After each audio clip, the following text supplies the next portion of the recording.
اللهم أسألك مالك الملك في هذا اليوم أن يغمركم بالإيمان وعافية الأبدان، وأن يرزقكم صباح المستغفرين ومساء الشاكرين وقلوب الذاكرين. اللهم إني أسألك العفو والعافية في الدنيا والآخرة، اللهم آمين يا رب العالمين. من النهاردة مش هتشيلي هم لتنظيفه، أنا جايبالك الفكرة لتأييفه. تعالي معايا نشوف نظفنا المنبار ازاي، وكمان طريقة تسويته وبأسهل الطرق وأفكار بسيطة هتعجبك اوي. يلا معايا. أنا جبت كيلو من عند الجزار ومسكته كده واحدة واحدة، قطعته على قد حجم صباعين بالكتير، ما تقطعيش أكبر من كده عشان هقولك ليه.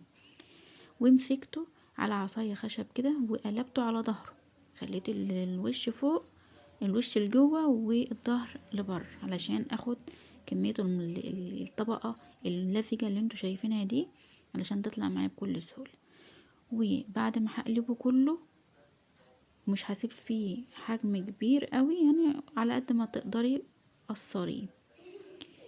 مسكته كده، حطيته في الطبق زي ما انتوا شايفين، وهحط عليه طماطم، اخرط عليه طماطمية، الطماطم بتسحب الزفار، وهحط عليه مقلعة دقيق، وهسيبه مع بعض فترة من الزمن.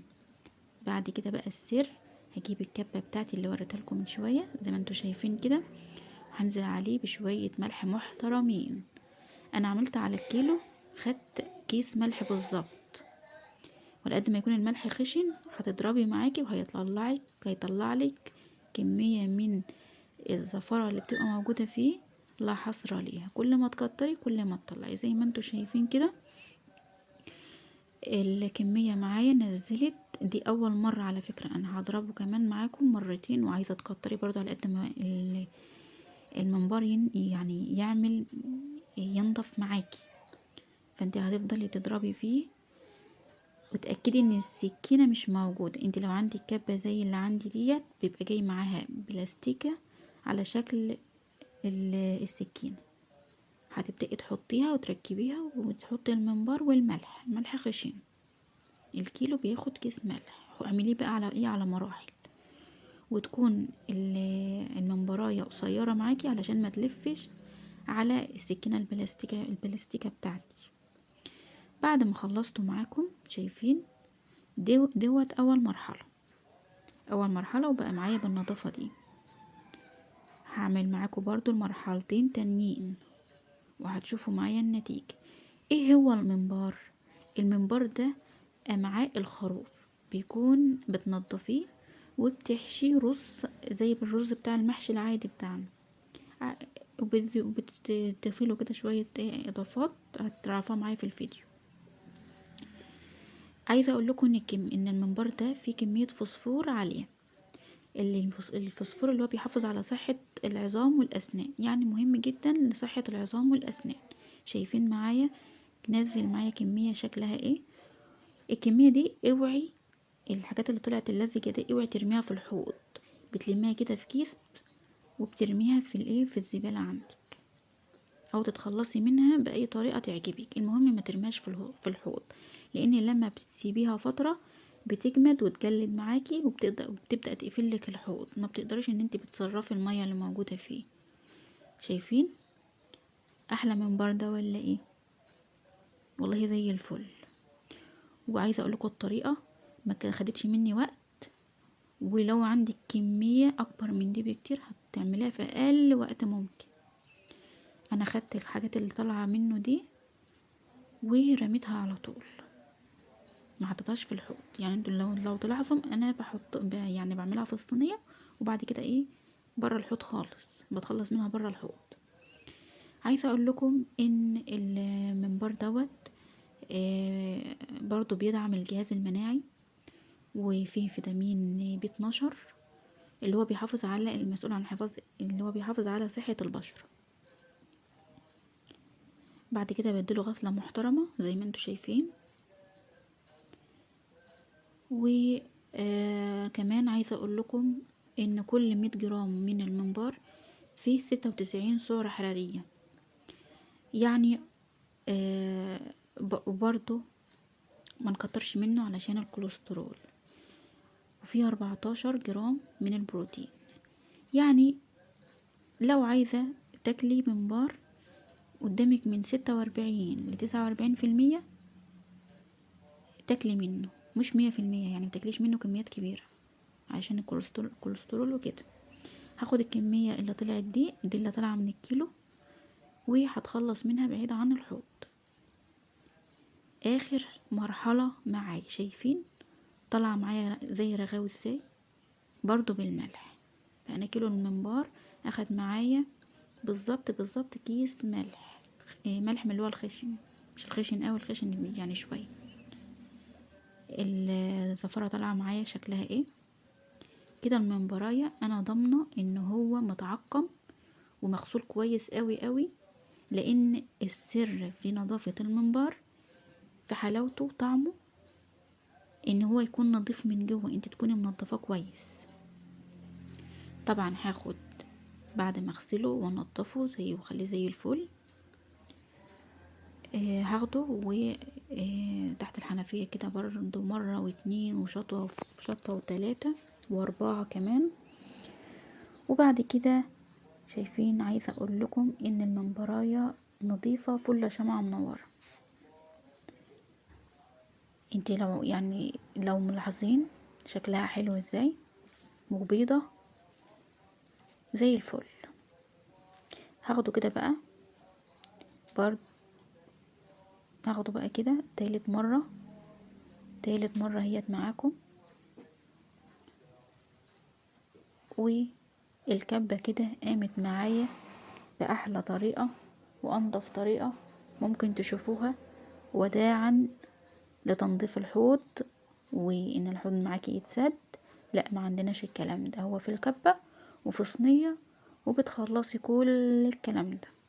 بعد ما تخلصي كيسة كده وتروحي لما فيها كل البواقي، وبتتخلصي منها بعيد خالص في أي مكان تحبي. انقعي بقى مع ليمونة وشوية دقيق او النعا اللي انتي عاوزاها، وسيبيها على كده عما تعمل الخلطة بتاعتك.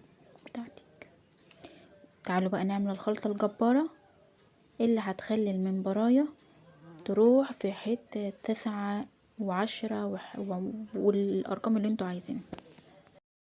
معايا بصلتين كبار و4 طماطميات، هفرم الكلام ده على بعض. وهغسل الرز المصري بتاعنا الاصيل الكميه المناسبه ليكي. انا كنت عامله كميه بزياده شويه علشان لسه فيها هحشي حاجات جنب الممبار. ومعايا نص كيلو لحمه مفرومه هحطه على الرز، ومعايا خلطه الفلفل والكزبره الناشفه والكمون والبابريكا والملح والسكر والبهارات اللي انت بتحبي تضيفيها للمحشي بتاعك حطيها، فص توم كبير. هفرم الكلام دوت على بعضيه زي ما انتوا شايفين بالشكل ده، وهقوم نازله بالخلطه بتاعتي على اللحمه والرز. وصلوا على النبي.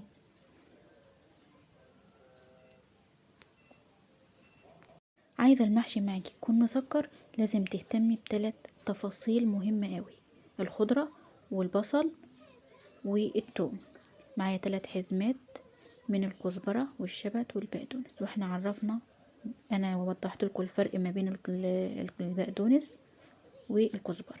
البقدونس اللي على اليمين والكزبره اللي على الشمال، تكون الورقه اعرض من الورقه. وبعد كده هبتدي اقطع الخضره معاكم زي ما انتوا شايفين بالطريقه ديت صغير جدا.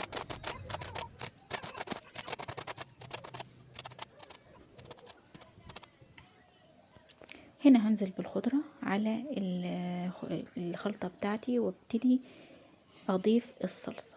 كتري صلصه علشان تاخدي الحمار اللي انتي بتحبيه في الممبرايه، كتري وما تستخسريش. وبعدين هنزل بربع كوبايه زيت، برضو ما تقوليش ان الزيت كتير، لان الزيت ده هو اللي هيسهل عليا حشي الممبار.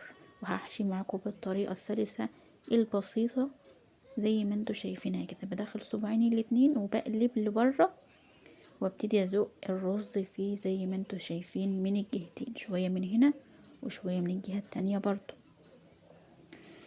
وبطط الممبرايه خالص، بتبططيها خالص خالص خالص زي ما انتوا شايفين كده، بتخليها رقيقه جدا. ليه؟ لان الرز هيستوي جوه الممبرايه وهينفش معاكي.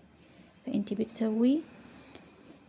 لما بتيجي تسويه بتسيبي جزء من كل مكان في الممبرايه فاضي، علشان الجزء ده بيقفل على الرز جوه الممبرايه ويمنعه ان هو يخرج في الشوربه بتاعتك. زي ما انتوا شايفين انا مش مسرعه الفيديو، يعني كل حاجه قدامكم واحده واحده وعلى الطبيعه علشان تشوفوا ازاي احنا حشينا بمنتهى السهوله. الممبرايه الطويله بحشيها من الطرف ده ومن الطرف ده، وابتدي اضغط على الرز علشان ابططه كده، لان الرز ده اللي هينش طبعا زي ما انتوا عارفين ان هينفش. وبسيب قطعه من زي حته، يعني قطعه زايده من الطرف ده والطرف ده، علشان لما يستوي هيقفل على بعضه. اول ما ينزل في المية المغلية هيستوي على بعضه، هيقفل على بعضه. تمام كده.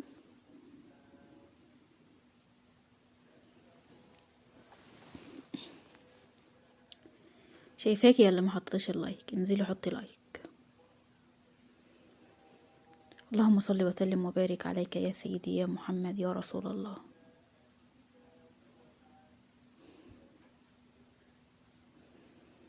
واحدة واحدة وبالراحة هتلاقي كل حاجة سهلة معاكي وزي الفل.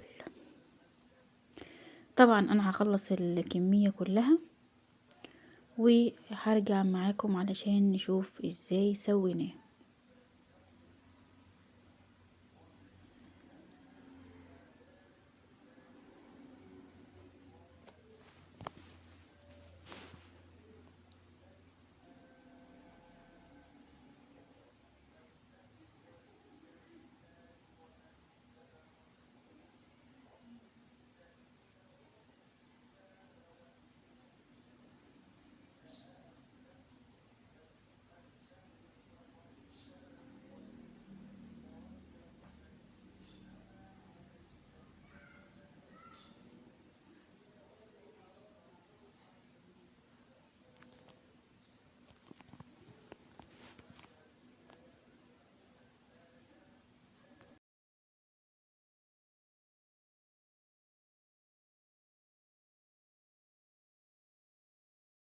ورجعت لكم تاني ومعايا الطاسة بتاعتي. عندك طريقتين، يا اما تنزلي بالمنبار على طول في المية المغلية، يا اما لو انتي حابة تستعملي الشوربة هتجيبي الطاسة وهتعملي له عملية صدمة.